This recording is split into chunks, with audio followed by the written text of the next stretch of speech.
Some stories begin with passion, fire, and wild declarations. But Claire Turner's story began in the quiet aching, endless kind of silence. She lived in a charming New England town in Vermont, the kind with red barns, small bookstores, and coffee shops that remembered your name. She was 34, married to Michael, a steady man with gentle hands and a quiet heart. They had been together for 7 years, and on the outside, everything looked fine. No major fights, no infidelity, just the kind of distance that slowly sneaks into a marriage and makes a home feel like a waiting room. Somewhere along the way, they had stopped reaching for each other. The laughter faded. Dinners became silent. And Claire, soft-spoken, artistic, full of feelings she never said out loud, grew lonelier than she knew how to explain. She didn't plan to meet anyone. She wasn't looking to be seen, or loved, or kissed. She only wanted to feel something again, anything. That's how it happened. One rainy afternoon in October, she ducked into a cozy bookstore to get out of the cold. It smelled like old pages, and fresh espresso. A storm tapped against the windows, and quiet jazz played through a speaker near the back. For the first time in weeks, Claire took a deep breath that didn't feel heavy. She walked slowly between shelves, letting her fingers trace the spines of books she'd once loved. Then she saw him. He was standing near the poetry section. Flipping through a worn copy of Rilke, he looked like he belonged in the rain, with messy dark hair, a weathered leather jacket, and a look in his eyes like he'd lived through too much. There was something about the way he stood there, so still, so calm, like he wasn't in a hurry to be anywhere. Claire noticed him before he noticed her. She wasn't even sure why she stared. Maybe it was the way his eyes stayed on the page, as if he wasn't just reading the words but feeling them. And then, without warning, he looked up. Their eyes met. Claire looked away first, but in that single moment, something cracked open inside her. She told herself it was nothing, just a stranger in a bookstore on a rainy day. She left without buying a thing. Drove home to Michael, who barely looked up from his laptop. She made dinner. She folded laundry. She asked about his day, and he mumbled something about meetings. But all through that evening, her mind kept going back to the man with the stormy eyes and the poetry book. She didn't even know his name, but she remembered how it felt when he looked at her. It wasn't a look that asked for anything. It was a look that saw her. It had been so long since someone truly looked at her like that, and she hated herself for how much it stirred inside. Her glare went to bed next to her husband that night, listening to him breathe, staring at the ceiling. In the dark, her body lay beside one man, but her thoughts were still back at that bookstore among the smell of old books, the sound of rain, and the eyes of a stranger who didn't say a word, yet made her feel more alive than she had in years. She didn't know it yet, but something had shifted, and deep down, part of her knew she was going to go back. Claire didn't plan to see him again, but she did. Just 3 days after that rainy afternoon, she found herself walking toward Moss and Maple once more. This time, the sky was clear, but her heart still felt cloudy. She told herself it was just about the books, the quiet, the coffee, but deep down, she knew it wasn't. She stepped inside and the familiar warmth wrapped around her like a soft sweater, calm lighting, soft music, that same gentle scent of old pages and cinnamon. And there he was again, standing near the window, flipping through a hardcover, like he had all the time in the world. He looked up, and this time he smiled. "You came back," he said, his voice deep, with a kind of ease that felt dangerous in the best way. "Couldn't stay away," Claire said, trying not to smile too much. "I guess I missed the smell of books," he grinned. "Sure, books." That small exchange was all it took. The invisible wall between them cracked just a little. They talked more that afternoon. Nothing too personal, just authors they loved, favorite movies, places they'd always wanted to visit but never had. His name was Eli Morgan. He was 37, recently divorced, and had moved from Portland to Vermont 6 months ago to start over. He worked in the back room of the bookstore, restoring old books and helping the owner manage the place. He said he liked things that had been broken, then made beautiful again. Claire felt something shift in her chest when he said that. She wasn't sure if he was talking about books, or himself, or maybe even her. They didn't talk about marriage. Not yet.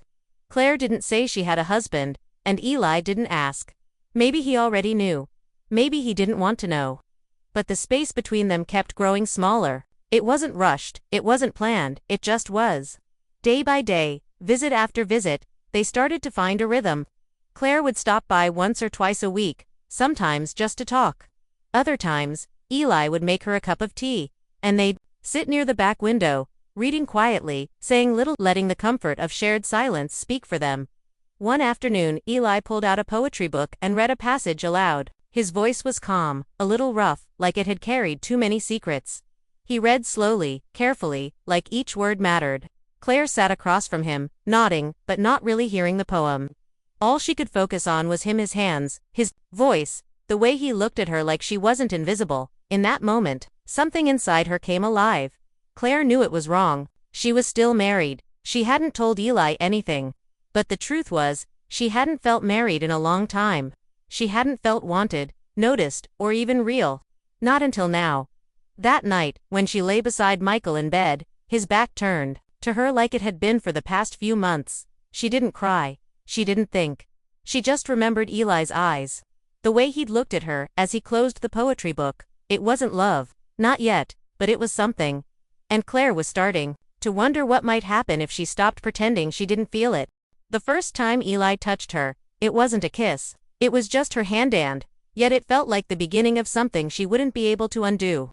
It happened during a quiet walk along the edge of Lake Champlain, where the air was cool and smelled like pine and autumn leaves. Claire had met Eli there on a Sunday afternoon, claiming she needed fresh air, but she knew better. They walked slowly, not saying much, the silence between them filled with unspoken feelings. When she tripped slightly on a loose stone, he reached out instinctively, his fingers wrapping around hers. It should have been a quick, helpful gesture, but neither of them let go. Claire felt the warmth of his hand travel up her arm like a current. She didn't pull away. Eli didn't speak. And, in that long, charged silence, a line was crossed, one that both of them had been tiptoeing around for weeks. After that day, things changed. Claire found herself visiting Moss and Maple more than usual. She began choosing dresses more carefully, fixing her hair before she left the house. Michael didn't notice, or if he did, he didn't say a word. Their marriage had become a routine. Quiet dinners, polite nods, two lives running parallel but never truly touching. It wasn't angry or dramatic, it was just empty. And for Claire, that emptiness had become unbearable. With Eli, everything felt full. When he listened, he really listened. When he smiled at her, it felt like sunlight. And when their fingers brushed across a table, or when he leaned in a little too close while showing her a poem, it was like her body remembered something. Her heart had forgotten what it meant to feel wanted. One rainy evening, Eli invited her upstairs to his apartment above the bookstore. It was innocent at first. A simple dinner. He had cooked pasta, poured wine, and played soft blues on an old record player. His place was warm and filled with books, candles, and little signs of a man trying to build a quiet life. Claire stood by the window for a long time, staring out at the dark street below, her wineglass untouched. Her heart was pounding in her chest, and her thoughts raced. She knew she shouldn't be there. She knew what people would think, what she thought of herself, but still, she hadn't left. Eli walked over and stood behind her, close but not touching. His voice was quiet. "Claire, I'm not asking you for anything, but I don't want to pretend I don't feel this, not anymore." She turned around slowly, her eyes searching his. There was no pressure in his expression, just truth. Gentle, painful, and honest. "I don't want to hurt anyone," she said, her voice barely a whisper. "Neither do I," he replied. "But we already are. By hiding. By pretending." She felt her eyes fill with tears. Not from guilt but from the overwhelming ache of being seen, desired, understood. It wasn't about sex. It was about connection, about two souls finding each other in the wrong season, but needing each other just the same. Eli stepped closer, and for one terrifying, beautiful second, Claire thought he might kiss her, but he did and single quotes t. instead. He reached out and gently touched her cheek with the back of his fingers. It was nothing, and it was everything Claire left that night before anything more could happen, but something inside her had already changed, and she knew the story she was living had just begun writing its most dangerous chapter. Claire didn't go back to the bookstore for 3 days. She needed time. Time to think, time to breathe. Time to figure out how she could want something so badly and still feel so afraid of it.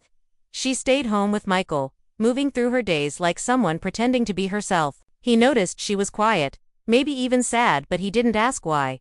He never really asked any more. And maybe that was the saddest part of all. One evening, they sat at the dinner table in silence, forks tapping against plates.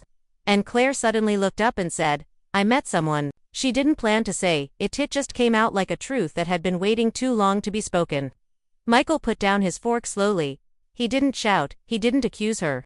He just looked tired, a deep, soul-worn kind of tired. "Figured," he said quietly. "I felt you slipping away." That night, they talked for the first time in a long time, really talked, about how they had become strangers, about how neither of them was truly happy, and how love can sometimes fade even when no one means for it to. Claire didn't pack a bag or slam any doors. She didn't run to Eli the next day. She just stayed still for a while, grieving a version of her life she had once wanted, grieving the girl she used to be. The following morning, she finally walked back to Moss and Maple, heart pounding, hoping she hadn't waited too long. But when she reached the door, it was locked. A simple handwritten note was taped to the glass. She read it twice, then a third time, not trusting her own eyes.